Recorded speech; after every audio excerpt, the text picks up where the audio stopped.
Crise politique en Haïti, le département d'État et l'administration américaine se rendent compte des dégâts qu'ils ont causés historiquement en Haïti, selon un ancien ambassadeur américain. L'ancien envoyé spécial des États-Unis en Haïti pense que le département d'État et l'administration américaine commencent à se rendre compte de l'extension des dégâts qu'ils ont causés en Haïti. En dépit de ce constant accablant, les États-Unis continuent de prendre le peuple haïtien en otage en continuant de supporter le Premier ministre de facto Ariel Henry, a regretté Daniel Foote lors d'une interview à Caribbean Television Network et Zoom Haiti News. L'ancien diplomate de carrière prédit que la situation ne changera pas tant que l'oncle Sam ne se débarrasse pas de son poulain qu'il a installé en Haïti il y a plus de 2 ans. Ariel Henry n'a rien fait pour mettre fin à la violence ou améliorer la situation, les États-Unis continuent à le soutenir et à prendre le peuple haïtien en otage, et jusqu'à ce que vous vous débarrassiez d'Ariel Henry ou que quelqu'un prenne des mesures positives, la situation continuera à se détériorer. Pour Daniel Foote, il n'y a aucun doute que le département d'État américain a abandonné Haïti. Je pense qu'à ce stade, la seule conclusion que je puisse tirer est que le département d'État a abandonné Haïti, qu'il a cessé de penser à Haïti et qu'il espère que l'ONU, les Kenyans, les Jamaïcains, le CARICOM, l'OEA ou quelqu'un d'autre interviendra et prendra des mesures, mais personne d'autre n'en est vraiment capable, se désole Dan Foote qui avait décidé, il y a près de 2 ans, de se démettre de ses fonctions en signe de protestation contre les traitements infligés aux réfugiés haïtiens réunissant sous le pont de Del Rio à Texas en 2021. Il avait aussi dénoncé le gouvernement de son pays qui n'avait pas pris en compte ses recommandations alors qu'il était l'envoyé spécial des États-Unis en Haïti. Monsieur Foote croit dur comme fer qu'à ce point les États-Unis et la communauté internationale n'ont ni la crédibilité ni la capacité de jouer un rôle quoi que ce soit dans la recherche d'une solution à la crise. It hasn't changed, right? I quit 23 plus months ago. La situation n'a pas changé. J'ai démissionné il y a plus de 23 mois et j'ai démissionné parce qu'il y avait un besoin urgent d'action de la part de quelqu'un et à ce jour personne n'agit.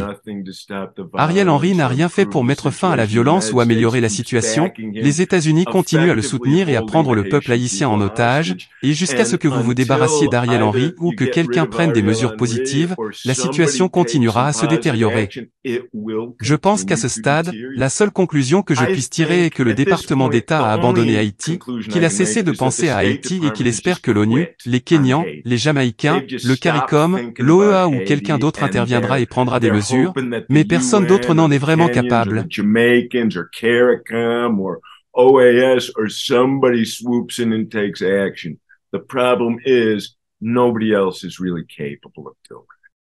Les Américains ont-ils une responsabilité dans la situation actuelle en Haïti?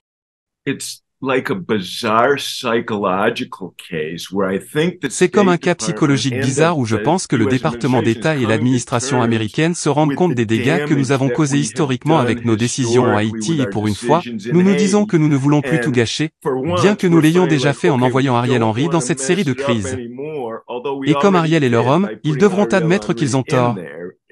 À un moment donné, ils devront se raviser parce que vous verrez que la sécurité statique assurée par les Kenyans ou toute autre personne en Haïti n'est pas la réponse à la situation. At some point, they're going to have to come around because you will see that static security led by the Kenyans or anybody else in Haiti is not the answer to the situation. Y a-t-il une possibilité que le Kenya décide de renoncer à sa décision de prendre la tête de la force multinationale devant être déployée en Haïti? I know the Kenyans are talking amongst themselves after their visit to Haiti recently. I have had the opportunity to work in Kenya with the Kenyan police force and some of their other security forces, mainly their wildlife. Je sais que les Kenyans discutent entre eux après leur récente visite en Haïti. J'ai eu l'occasion de travailler au Kenya avec les forces de police kenyanes et certaines autres forces de sécurité, notamment le service kenyan de protection de la faune, qui est l'un des meilleurs au monde. Les forces de police, en revanche, ne sont pas les meilleures au monde. Ils sont actifs et expérimentés dans un certain nombre d'opérations de maintien de la paix à travers le monde, principalement en Afrique, mais ils n'ont jamais eu de l'aide, ils n'ont jamais eu plus de 450 ou 500 policiers dans une mission à un moment donné et chez eux, la police kenyane a eu historiquement à faire face à une tonne d'allégations d'abus des droits de l'homme, des accusations d'exécution d'extrajudiciaire, etc. Je pense donc que les Kenyans ont un rôle à jouer et pourraient jouer un rôle dans une force multinationale, mais ils ne sont certainement pas en mesure de diriger une mission alors qu'ils n'ont pas la capacité, en tant que policiers, d'en laisser une et qu'ils ne peuvent pas communiquer avec les Haïtiens, ce qui, je pense, est essentiel. Quelqu'un doit en quelque sorte être capable de communiquer avec la population. Il y a une autre chose que les Haïtiens ont remarqué, peut-être que je me trompe, mais je ne pense pas que les Haïtiens veuillent se faire dire quoi faire par les Africains parce que les Africains n'ont pas eu à se libérer de l'esclavage comme les Haïtiens l'ont fait, donc il y a toujours eu une dynamique bizarre ici. And there's the other thing. Haitians, I noticed, maybe I'm wrong, but I don't think Haitians want to be told what to do by Africans because Africans didn't have to free themselves from slavery like the Haitians did. So there's always been a weird dynamic there. La police haïtienne a-t-elle la capacité de résoudre le problème de la sécurité à elle seule? That was certainly my desire, Emmanuel, for the last 2 years. As you know, I was completely opposed to an intervention. I think Ariel Henry has just let the gangs gain power and the situation continue to spin out of control. And I read something recently that 400 or 500 Haitian National Police are leaving the force each month. They're lucky if they have 4,000 officers left. The Haitian police do not have the capabilities right now to. C'est en tout cas ce que je souhaitais, Emmanuel. Depuis 2 ans, comme vous le savez, j'étais totalement opposé à une intervention. Je pense qu'Ariel Henry a laissé les gangs prendre le pouvoir et que la situation continue d'échapper à tout contrôle. J'ai lu récemment que 400 ou 500 membres de la police nationale haïtienne quittaient les rangs chaque mois. La police haïtienne n'a pas les moyens de remédier à la situation si nous nous arrêtons, respirons profondément et reprenons le plan dont nous parlions il y a 2 ans, à savoir travailler avec la police nationale haïtienne sur une unité anti-gang et faire intervenir une multinationale nominale. Si c'est maladroit, si c'est dirigé par le mauvais pays ou si c'est perçu comme un soutien par le gars corrompu qui va clairement faire face à la justice pour son rôle dans l'assassinat, cela ne marchera pas à moins que le gouvernement haïtien n'en fasse de même, cela ne fonctionnera pas à moins d'être fait très soigneusement. Il faut enfiler une aiguille, je pense, mais la plupart de mes amis en contact avec Haïti disent maintenant que nous avons besoin d'aide, que quelqu'un doit faire quelque chose.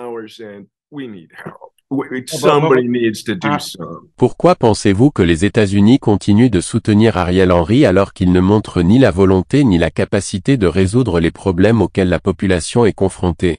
Emmanuel, there is no longer any reasonable, logical reason for the United States to keep backing out Ariel Henry, except for the fact that they deported. Emmanuel, il n'y a plus aucune raison raisonnable et logique pour que les États-Unis continuent à soutenir Ariel Henry à l'exception du fait qu'ils ont déporté 55 Haïtiens il y a 3 jours et qu'Ariel Henry a approuvé cette déportation.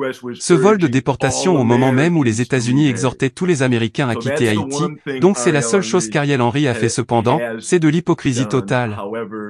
J'ai passé toute ma carrière à promouvoir les droits de l'homme à travers le monde et maintenant nous tournons le dos à Haïti et nous savons qu'Ariel n'a rien à faire, il est au pouvoir, il restera au pouvoir aussi longtemps qu'on le laissera faire sans rien faire. Doesn't have to do anything. He's in power. He'll just sit there in power as long as they let him without doing anything. Pensez-vous qu'il y ait un complot contre Haïti? My personal opinion is I still don't believe there's a giant conspiracy. Mon opinion personnelle est que je ne crois toujours pas qu'il y ait une théorie de grand complot pour empoisonner le peuple haïtien et ensuite voler les ressources de l'île. Je ne pense surtout pas que nous soyons assez intelligents pour faire cela. Nous avons beaucoup de gros problèmes en ce moment, nous ne sommes tout simplement pas assez intelligents, mais je pense que ce qui s'est passé, c'est que nous avons abandonné, nous nous sommes dit que si nous ne pouvions rien faire de positif, nous essaierions de demander à quelqu'un d'autre de le faire et que nous devions sortir de l'impasse, et je ne pense pas que cela se produira aux États-Unis, je pense que l'impasse sera sortie en Haïti et je pense qu'elle sera sortie par le peuple haïtien qui va bientôt prendre les choses en main.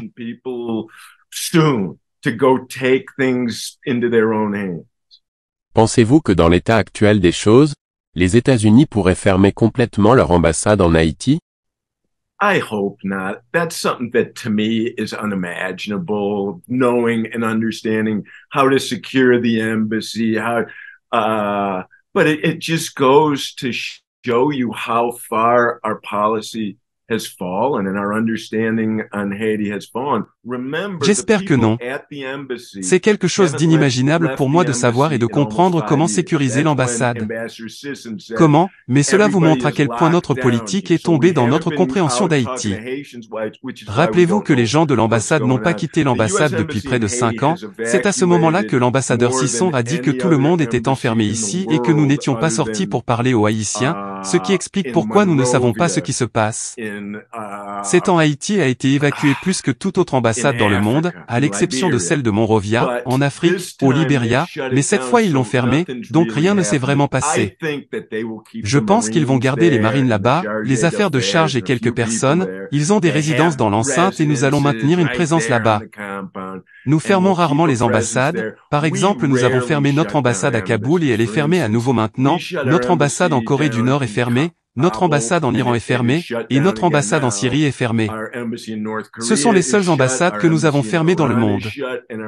Ce serait donc un grand moment si les États-Unis fermaient leur ambassade en Haïti. It would be a really huge moment if the US were to actually close their embassy to Haiti. Y a-t-il une possibilité pour l'administration américaine de reconnaître ses erreurs passées en Haïti et de changer sa politique? Look, every person in that circle who comes around and listens to what we're saying is helpful to us, right? If it's Patrick Gaspard, if it's Vice President Harris, if it's Brian Nichols, every person who says, you know Chaque what, personne de ce cercle qui vient écouter ce que nous disons nous est utile. Si c'est Patrick Gaspard, si c'est le vice-président Harris, si c'est Brian Nichols, chaque personne qui dit que nous avons fait une erreur ici va nous aider à arriver là où nous sommes. Nous ne jugeons pas un jury et tout le monde est innocent jusqu'à preuve du contraire, mais je comparerais la situation d'Ariel Henry en Haïti en ce moment, où il doit rester au pouvoir pour éviter les poursuites, à la situation de Donald Trump aux États-Unis, où il doit gagner l'élection présidentielle pour ne pas aller en prison, probablement. Mais ils sont tous les deux dans la même situation, mais au moins il y a un processus judiciaire indépendant aux États-Unis qui ne fonctionne pas très vite, mais vous avez raison. Mais c'est le même désespoir de savoir que s'il perd le pouvoir, il risque de se retrouver au pénitencier national et c'est le dernier gars qui veut être au pénitencier national. Wind up in the national penitentiary and he's the last guy who wants to be in the national penitentiary. Quelle décision pensez-vous serait la meilleure à prendre pour aider à résoudre la crise? Giving the Haitian people Je pense que la première étape est que les États-Unis reconnaissent qu'Ariel Henry n'est pas la solution et retirent publiquement leur soutien à la communauté internationale en donnant au peuple haïtien le temps et l'espace pour se réunir, avoir une assemblée constitutionnelle ou une consultation populaire ou autre, mais ils doivent se reconnecter avec le peuple, que ce soit Montana ou un nouveau groupe. Montana n'a pas parlé aux gens depuis 2 ans, mon ami, donc le peuple ne fait confiance à personne. Ils doivent donc créer un espace politique pour que la société civile et les autres partis politiques autres que le PHTK parlent à la population et se réunissent.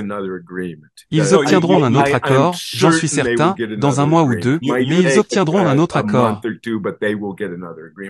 Compte tenu des changements actuels au sein du département d'État en ce qui concerne Haïti, pensez-vous qu'il y a une possibilité de changement significatif dans la position du département d'État vis-à-vis du gouvernement haïtien? In Haiti, we should never get too optimistic about personnel changes in the U.S. government because we've seen that Haiti policy doesn't change easily. But I'm starting to see, I think, some chinks in the armor of this. En Haïti, nous ne devrions jamais être trop optimistes quant au changement personnel au sein du gouvernement américain parce que nous avons vu que la politique haïtienne ne change pas facilement, mais je commence à voir quelques fissures dans l'armure de cette politique pro-Ariel avec des gens qui sortent et disent « Oh, vous savez peut-être que Dan Foote avait raison ou qu'Ariel est encore en train de tomber », donc je vois que les gens acceptent cela et je pense que si le département d'État soutenait un dialogue politique sans Ariel en charge, quelqu'un viendrait et serait en charge d'Haïti assez rapidement. Mais le problème, c'est que le département d'État ou les autres organisations internationales ne peuvent pas s'imposer dans le processus. Vous voyez ce que je veux dire, ils ne peuvent pas s'asseoir à la table et dire non vous faites ceci non vous, ils pourraient demander à quelqu'un qui est égal pour tout le monde et qui ne représente aucun pays de jouer le rôle de médiateur. Mais si l'un des bailleurs de fonds internationaux est assis là pour essayer de jouer le rôle de médiateur, le problème sera le même.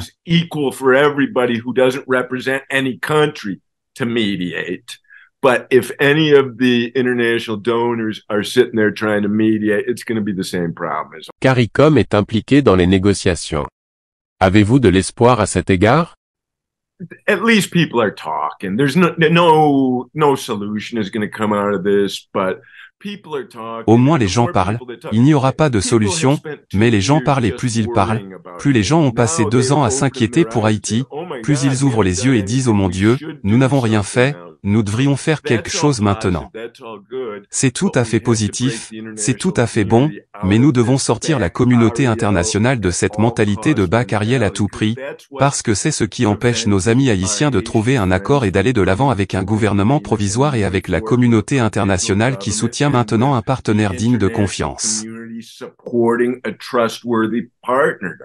Le Conseil de sécurité de l'ONU doit se réunir sur Haïti. Qu'espérez-vous de cela?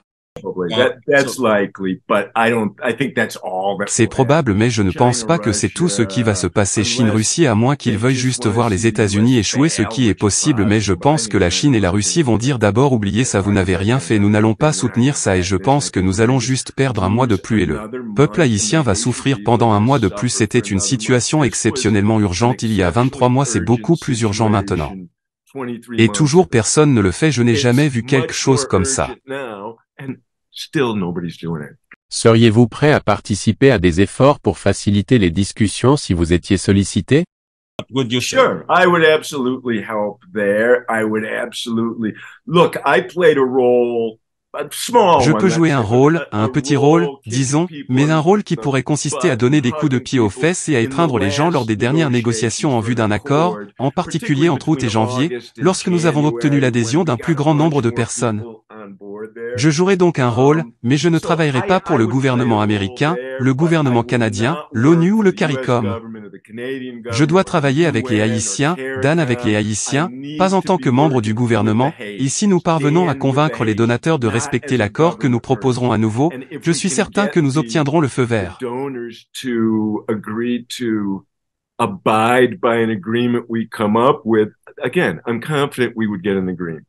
Que pensez-vous des sanctions qui ont été annoncées? On n'en entend presque plus parler?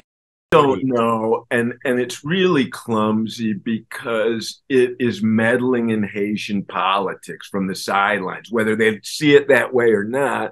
Je ne sais pas et c'est vraiment maladroit parce que cela revient à s'immiscer dans la politique haïtienne depuis les coulisses, qu'ils le voient comme ça ou non. Les États-Unis ont sanctionné toutes ces personnes sans preuve et il y a un certain nombre de procès en cours contre les États-Unis par ces personnes qui ont été sanctionnées. En conséquence, certains de ces politiciens peuvent-ils jouer un rôle dans un futur accord? Je ne sais pas si les Haïtiens vont les laisser faire. Il est beaucoup plus facile d'être non transparent comme le sont les États-Unis en ce moment parce que je n'ai pas à vous dire vraiment ce que je fais. Alors ils doivent être honnêtes s'ils veulent que les Haïtiens leur fassent à nouveau confiance et c'est ce que nous voulons. Je pense qu'en tant qu'Américains, nous voulons cette bonne relation que nous avions avant, comme un oncle et un neveu ou des cousins, je ne sais pas. Mais nous, nos gouvernements, devons changer leur façon d'interagir.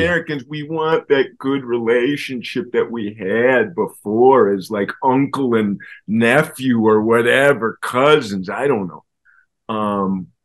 But our governments need to change their interaction. Zoom IT News et Caribbean Television Network, plus de 10 sites internet, en anglais, français, espagnol et plus d'une centaine d'autres langues. Désormais, vous n'avez plus besoin d'un ordinateur ou d'un téléphone portable. Il suffit de demander à Alexa. Alexa, what are the latest news from the Caribbean Television Network? From Caribbean Television Network News. From Zoom Haiti News Daily. En Zoom Haiti News, français. En Zoom Haiti News espagnol. Caribbean Television Network, en français, anglais et espagnol. Vous pouvez aussi télécharger les applications de Zoom Haiti News en créole, français, anglais et espagnol. Visitez notre site internet sur www.caribbeantelevisionnetwork.com.